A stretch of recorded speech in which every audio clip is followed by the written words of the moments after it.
सोनिया गांधीला रंगाचा काय संबंध आहे? जो रंग राहुल गांधीचा तो सोनिया गांधीचा. तुमचे शेजारी अब्दुल सत्तारांना तुम्ही कुठला रंग द्या? अरे अरे अरे अरे त्यांना मी मागच पदवी दिली. गोल टोपी हिरवा रंग. त्यांना काही शुभेच्छा वगैरे देणार? त्यांना माझ्या शुभेच्छा आहेत. मित्रा, निवडणुकीत मला असं भाषणात सांगितलं, या राज्याचा मुख्यमंत्री कोण मी ठरवणार.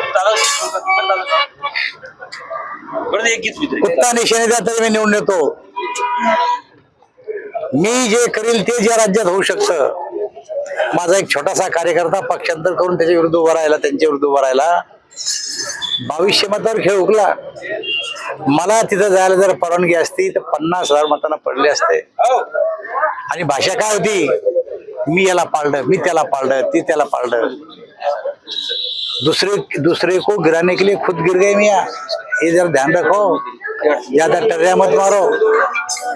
जिल्हा परिषदची 8 एकर जागा शाळेची जिथे हिंदू धर्माचे पोरं जातात ती आता नगरपालिकेच्या ताब्यात घेतली, सारी पाडून टाकली. तिथं आता उर्दू शाळा निघणार आहे, आमचे पोरं बोंबलणार आहे.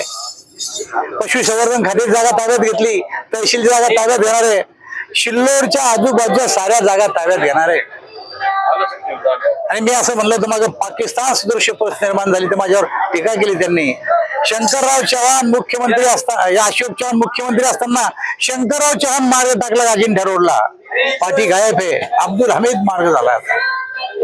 साऱ्या जागा बळकावून शिल्लोडवाल्यांनो, वेळी सावरा. जगात जागेचे भाव वाढले, शिल्लोड जागेचे भाव वाढले, कारण त्यांच्या परवानगीशिवाय घेऊ शकत नाही. महाराष्ट्रातल्या साऱ्या त्यांच्या नात्या गोत्यातले नाव शिल्लोड मध्ये आणून टाकले. एक दिवस शिल्लोड हा एक अल्पसंख्याक बहुल तालुका होणार आहे. आणि त्या टायमाला मग लक्षात येणार शिल्लोडला वेळीच जागी झाली पाहिजे. म्हणजे सिल्लोडवर त्यांची छाप आहे असं? छाप आहे म्हणजे नगरपालिका त्यांच्या ताब्यात आहे, आमदार ते निवडून आलेत. ही छाप त्यांच्या लोकांमुळे नाही आहे. आपल्या नात्या गुत्यातले महाराष्ट्रातले सगळे आणून ते भरलेत गोल टोपीवाले. लंबी टोपीला महत्वच नाही. गोल टोपीतला लंबी टोपीतला अर्थ समजून सांगायचा नाही. ठीक आहे, नाही तर नाही. पण येणाऱ्या काळात अब्दुल सत्तार रंग बदलतील का काय वाटतं? अरे त्यांचा रंग बदलायची काय, कुठे जाऊ द्या, हिरवे संघच जायच्या. ते कोण्या पक्षात जाऊ दे हिरवे संघ, कारण त्यांना माहितीये हा एकमेव आपली बाजू लावून धरणारा हिरवेची, एकमेव हिरवेची बाजू लावून धरणारा. त्यामुळे कुठेही जाऊ द्या, रंग तोच द्यायचा.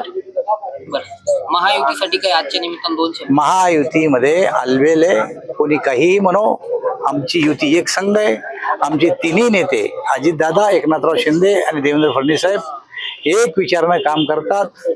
या राज्यातला अजेंडा ते तिघं ठरवतात.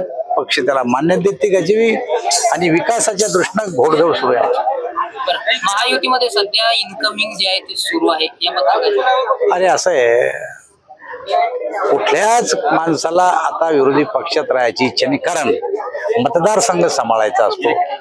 रस्ते असो, वीज असो, पाणी असो, भौतिक सुविधा असो, या सुविधा जो लोकप्रतिनिधी देईन त्याच्यासोबत लोक आहेत.